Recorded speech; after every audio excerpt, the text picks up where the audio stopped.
Good morning. I'm Evelyn Goslin, your facilitator for today's service. I want to welcome everyone here in person and those on Zoom. If you're willing and able, will you please rise or turn in your seat and wave at the people on Zoom?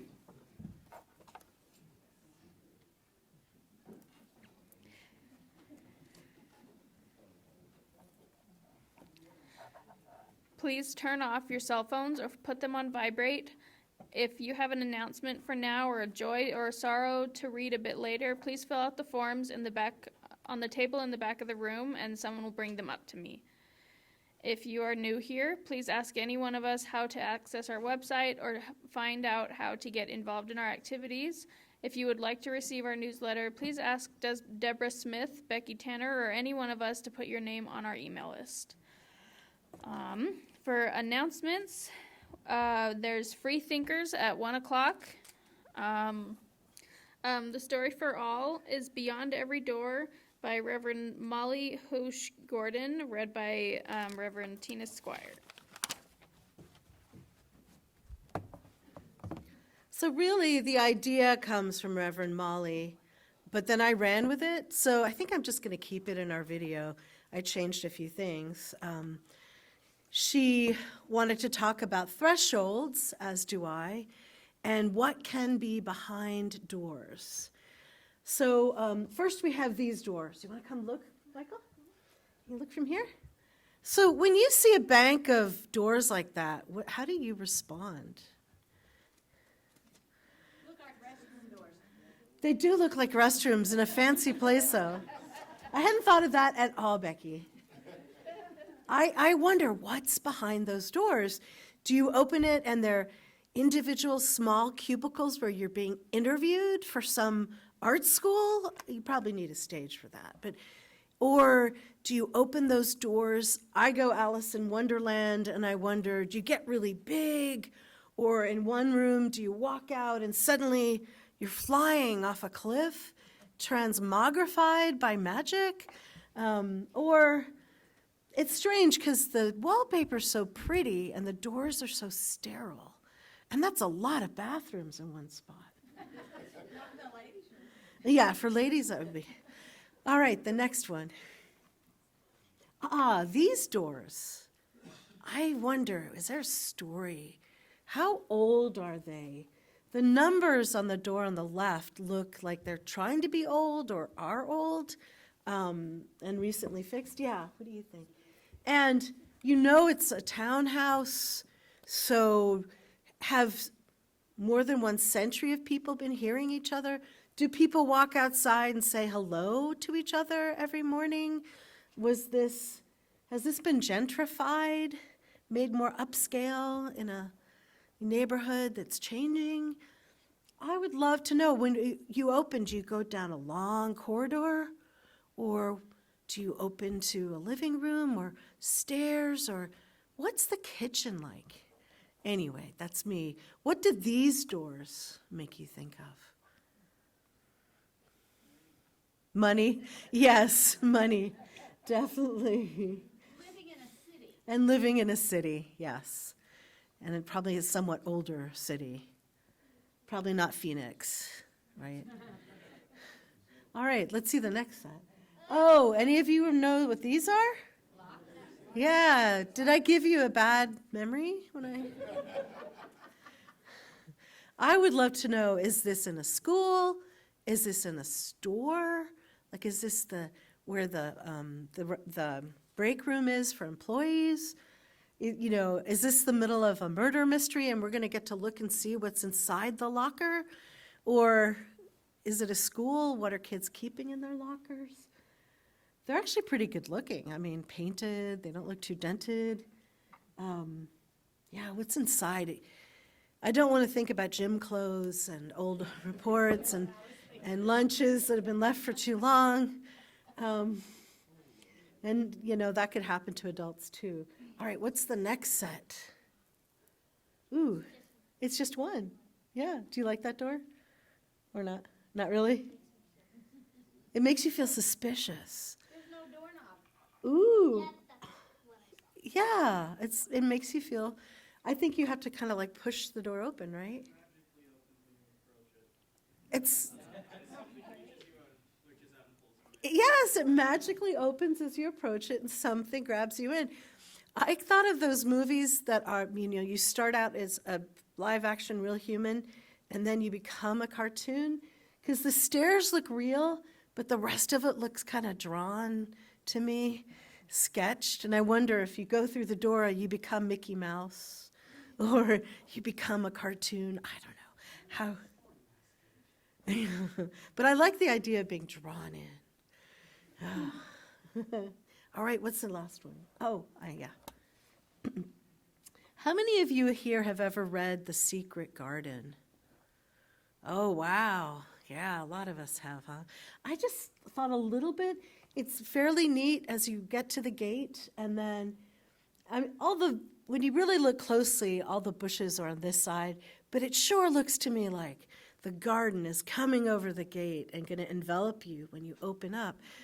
And I wonder, is it like a jungle when you walk in? Does it get neater? Has someone been working on it as you go into the back? And what do you think? It's like a Walmart. It would be such a surprise. What a funny idea. That would be so cool if Walmart looked that. What? And a bunch of bags of Takis inside. Yeah, you don't know what. It's a surprise, right? These are... What?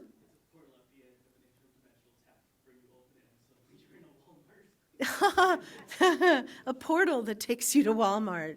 Just like, certain gates in Harry Potter books take you, somewhere very different. Yeah. Change and transformation happen in many different ways, right? And wouldn't it be great if you could just suddenly, it would be inconvenient right now if I suddenly grew wings, because I'm sorry, folks, I'm going to go out and try them. There's not going to be a sermon today, right? It'd be kind of nice if we could transmogrify, which means sort of a magic way of doing it, really quickly. A lot of change happens slowly, though, right? Like, do you notice you're growing? How do you notice that? By things around you? By people? It doesn't happen overnight usually, does it? Yeah. Yeah. And, sometimes, like, I haven't seen one of my son's friends for a while, and I swear they have grown overnight. But usually that's a slower process. Even though you can whack down a garden and you can prune, it still takes time with a garden. Even the things like, we tell the story about how, I'm horrible with names right now. We make a decision one day, it looks like we're fed up, we will not go to the back of the bus, but that's been building for generations, and we've been planning, and we've been looking for the right court case, right? So transformation can be quick or slow, but I tend to go with the slow. I think that's more lasting, more realistic. And this month, the theme is transformation. You'll probably only hear about it twice, and this is one of those days, looking at how churches change and how churches change us and how we change them. So that's what we're doing. Welcome to worship. Thank you for all being here, part of this journey with us. All right. Our opening words for the chalice lighting today come from Reverend Arlen Goff, retired UU minister, who most recently served as the teaching minister of High Street UU Church in Macon, Georgia. Thresholds. We cross them every day, from room to room, from outside to inside, and back again. From here to there, from anywhere to everywhere, from age to age. Each threshold offers an opportunity for change, for renewal, for transformation, from what we were and what we are to what we can be. In this hour and in this place, we cross a threshold from our day-to-day everydayness into space and time attuned to the other, to the sacred, to the holy, into an awareness of new life, full of possibilities. How will we be renewed in this moment? How will we be changed by this hour? How will we be transformed through the gathering of beloved community? Come, you longing, thirsty souls, come, let us light our chalice and worship together.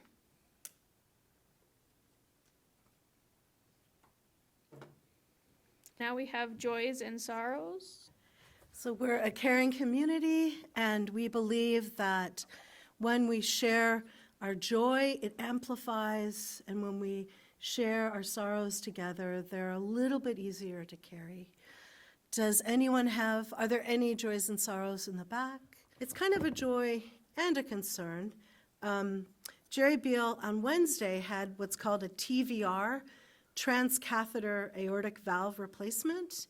It's pretty minimally invasive, and you usually have your diseased aortic valve tissue replaced with something from an animal. Right away, he did really well. He came home really quickly. He's having some complications right now, but he's doing pretty well. So think about him.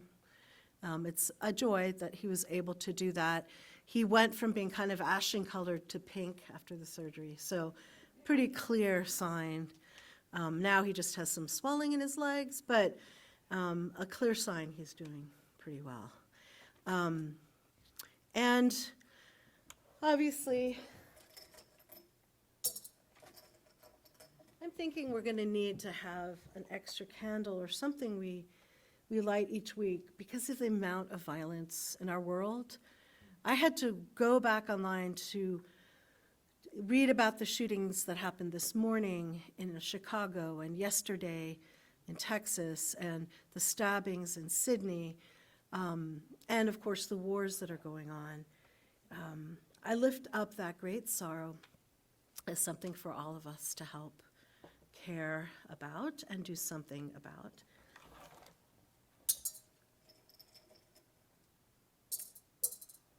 And a final joy, this may be Becky's last week playing piano for us for a while.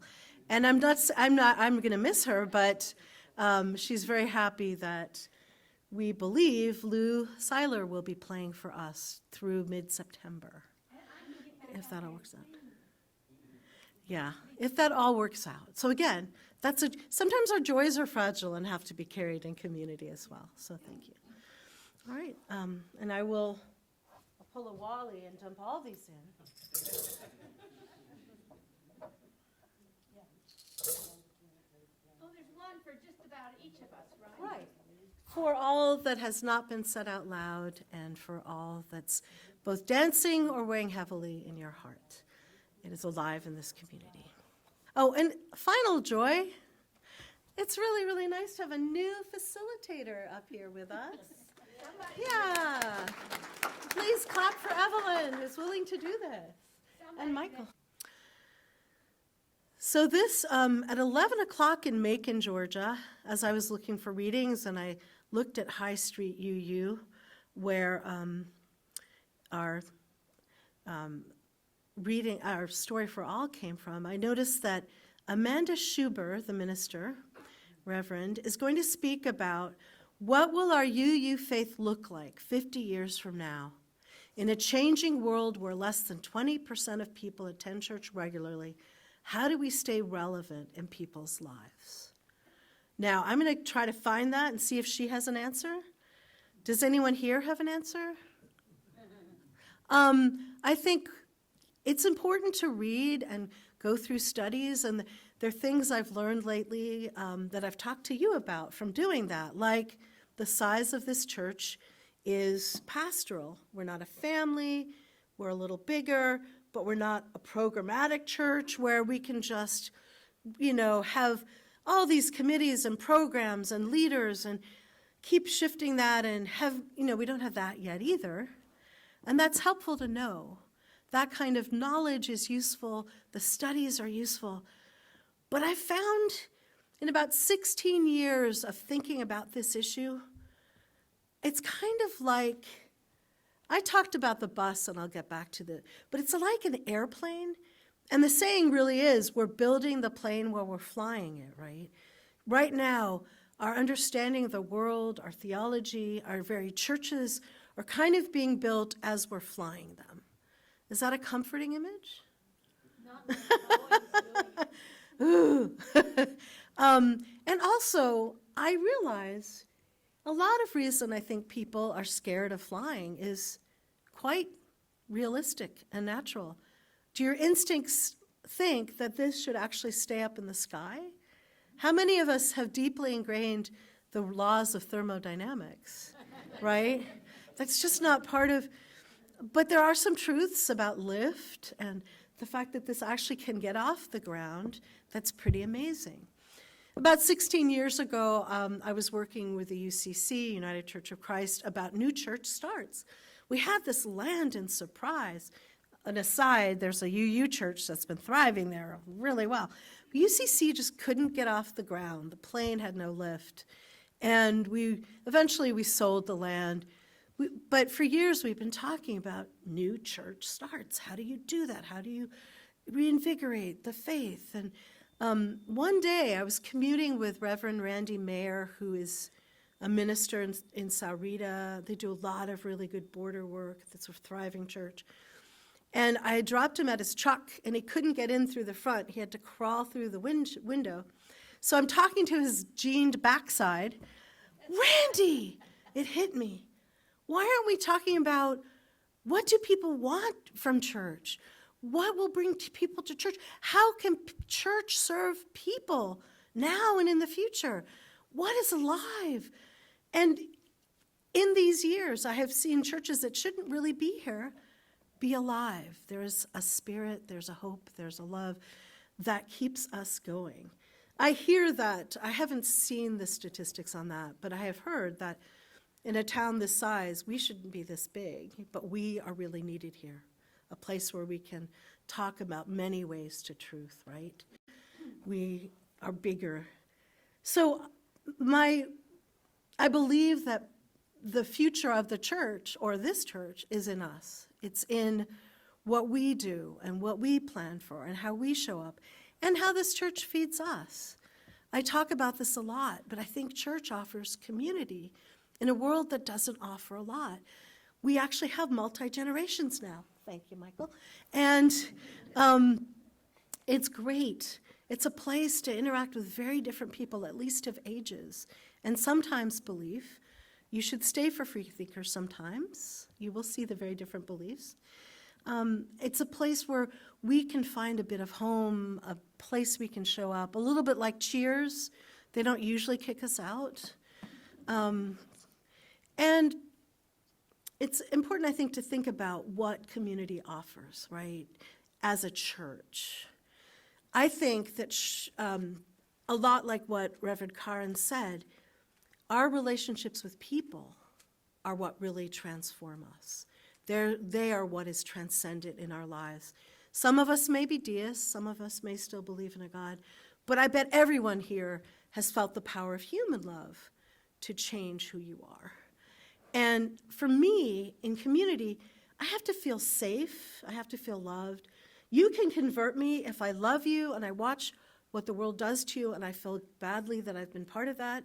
But if you come and you hit me over the head, I have to really love you and really know you and really trust you to take that well, right?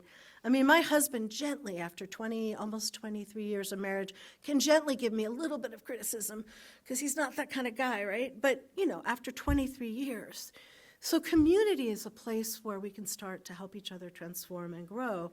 And as she says, Karen, I look to humans, to my relationships.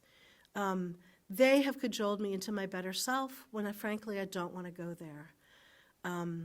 They've challenged me to aspire to possibilities I fear unattainable because they see something in me I far too often can't see in myself. They are human. They are the 4 Fs. Can anyone remember any of those 4 Fs? Flawed, fragile, effed up, and fabulous. We need community to grow and to change. And there is a way of being in community that helps us grow, helps us change, and we need to do it very carefully. I use that word care to mean both love and attention to detail, right? Yesterday, I happened upon the Chicago Area UU Council Spring Lecture being streamed from Evanston, and it was a discussion about how to welcome more fully the LGBTQIA community. Many churches vote to be welcoming, but do we continue to be? And how do we do that? And they had a panel of trans youth, and they also had two speakers, one of whom is a trans woman, who wrote a book called The Advocate Educator's Handbook, Creating Schools Where Transgender and Non-Binary Students Thrive. One of the authors, Rebecca Kling, spoke that day. The other one, Vanessa Ford, is a mother to a transgender child. So they both figured they needed to work hard. They're both educators, and they wanted to help schools be better equipped to deal with what's happening in the lives of vulnerable youth, especially who are trans. But Rebecca says a lot of what she said applies whenever you are trying to understand or work with a population that isn't your own, with a community that might be more marginalized but not yours. She talked a lot about allyship and what that word meant, and talked about the 4 R's. What is so funny is she never gave the third R in her lecture, and in her book, well, the R's are completely different, so I'm just going to give a new R, the one from her book. But she talks first and foremost, when you're dealing with a population, a community that isn't your own, and you're trying to be receptive and welcoming and understanding, you start first and foremost with respect. You have to listen. If they're willing to talk, and if they are talking, and if they're actually correcting you, you listen. You love them, you respect them, you try to understand who they are and where they're coming from. But second of all, you must do research. We've heard that, right? You must go online. Thank goodness for Google University. You must find good books. And you can go to someone in that community and say, well, where do you recommend I go for more information? You don't immediately start asking them necessarily all your pent-up questions unless it's okay. So Rebecca says, you don't walk up to your one trans friend and say, well, what's your body like and who are you dating? Except that Rebecca is an educator. She says she signed up for that. You can ask her, that's fine. And very often, when they were doing their book, Rebecca and Vanessa interviewed a lot of youth and discovered that those youth were educating their teachers. Their teachers were asking if their teachers were open. And for some of them, that was invigorating. They were seen, they were valued, they were given voice. For some of them, that was terrible. They were put on the spot. They were singled out in class. They were teaching their teachers when teachers should be teaching them. So it's really important to understand as you're doing your research, that one person who might know something about that community may not be willing or able or have the bandwidth to talk about it that day, right? You've got to show respect. You've got to do research. And finally, I think her third R is responsibility. Not only do we have to do something in the world, we have to realize, oh, this is where I have to grow. I have to be better about pronouns and saying my own and making this a welcoming place. And I was watching the slides and thinking, I've tried to have diverse genders and ethnicities, but I haven't had different gender identifying groups, right? I mean, all the time, we must be open to grow and transform, be willing to learn. As I listened to yesterday's lecture, I saw transformation happening because Rebecca kept using the word allyship, and the younger people on the one or two were Zoomers, Generation Z, and maybe one was a millennial in their 30s. But they kept saying, we don't like that word. We don't like the word ally because you don't get to call yourself an ally to make yourself feel better. Now, if you act like one, I'll call you one. I will call you an ally. But don't call yourself one. You can say you're a friend of, I try to be a friend of all people I try to, and obviously different people will have different responses to that word.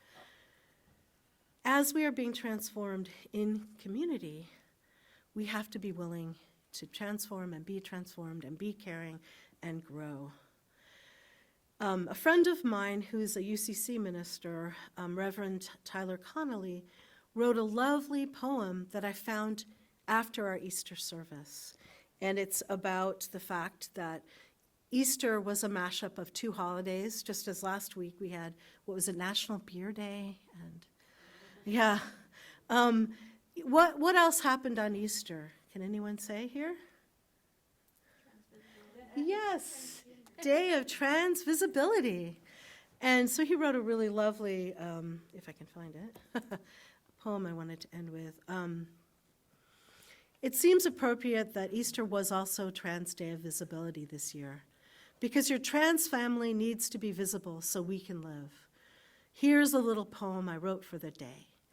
When someone comes out to you as a gender different from the one you've always thought them to be, they're releasing themselves from a tomb.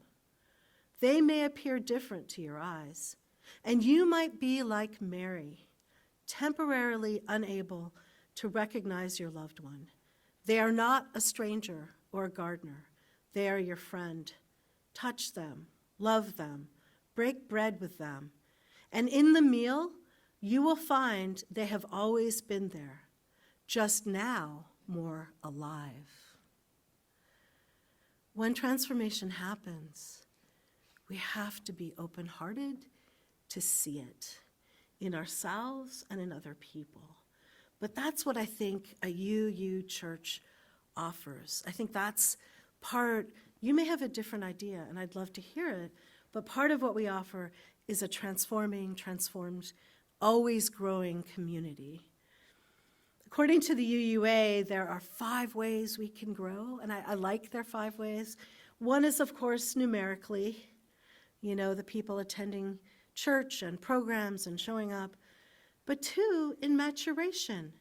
Each one of us can get a little wiser, right? That would be a way to grow. And then there's an organic way of growing where the congregation's ability to maintain health and engage with the world. Yeah, as we get bigger, we can have healthier programs that last and grow. There's I love this word. This is not a UU word to me. This is a very UCC word. Incarnate. Make values real by living them in the world. That's one where I want us to do more. I think we always say, and I do believe we do a lot already. This Friday, I'll be helping with the Emergency Assistance Fund. We have like a niche of people that don't get help from other places. We help with Good Neighbor Alliance. Once a month, you give to another organization like the Forgash House that helps with domestic violence. It's not that you're doing nothing, but it would be great, if we could do more, show up more. This week, Reverend Matthew came to our Baja for Ministers meeting and was really, really upset about the recent ruling from our Supreme Court in Arizona that a certain 1865 law could be used. And he said, is it okay if I tell Mountain Vista that the ministers of the Baja 4 will help you if you need an abortion? And because it didn't say the churches, I thought, yes, I can sign on to that. I'd have to go to the board and get permission if I took all your name in vain. But yes, there are times we need to pivot and do new things. We need to incarnate our values really, really strongly in the world. And finally, part of growth is becoming connected wider and wider to other groups, like the Baja 4. We can do so much more together. There is no way I know right now how to help someone get an abortion, right? But with the Baja 4, we might create a network that might help people, that might get them counseling, that might even have people driving people to other states. I don't know what it would look like. But together, we might find those resources and work. So part of growth is networking and growing and doing more things with more people. Not just UUs. This week I got to go to my the big lunch breakfast with all the clergy in the area, and my progressive pastors were all together, so I sat with them like a little clique. Now, I don't usually recommend that, but it was kind of fun to have a place where open-minded people trying to do something in the community could sit. And I actually listened to someone from a Nazarene church open up my heart. So the more this church can build community, can welcome, can be open to constant growth and change, can be light on our feet so that we can work in the world, I think the longer we're needed, the more we're a blessing, the more we'll be relevant and be alive. Now, if you have ideas of how to be stronger and be alive, I want to hear them. But I hope this is a place you can come alive, feel loved, and grow. Thank you. Our closing words come from Reverend Elizabeth Nguyen, but she is someone who works with the Leadership Development Associate for Youth and Young Adults of Color at the UUA, and she also is a senior strategist at Side with Love. In 2019, she came and spoke to us at the UU Justice Arizona UU Jazz Issues and Action Day. She was amazing. And she's going to be speaking next Sunday at Reverend Matthew Funk Crary's installation at Mountain Vista. So next Sunday, there's going to be an installation. Anyone's invited to go, and we'll put information in the newsletter, and she will be there. So this is Reverend Elizabeth and her words. As Unitarian Universalists, our journey is to transform the big and the small, to transform ourselves and to transform the world. Universalism means no one is outside of the circle of love, and no one is disposable. We stubbornly seek out the spark of the divine in each other, no matter what. Interdependence means none of us is truly free until we are all free. And our thriving is bound up in the earth's thriving. We struggle for liberation from the violence of white supremacy and sexism, ableism, classism, heterosexism, and things. The reason we have that plus is there are things we haven't thought of yet, right? In which we need to grow. Our covenants mean we make promises to our communities to honor, love, and justice above all else. And we know that in our principles, right? May we go in peace, transformed and transforming, to be the church in the world. And go in peace after you listen to Becky's postlude.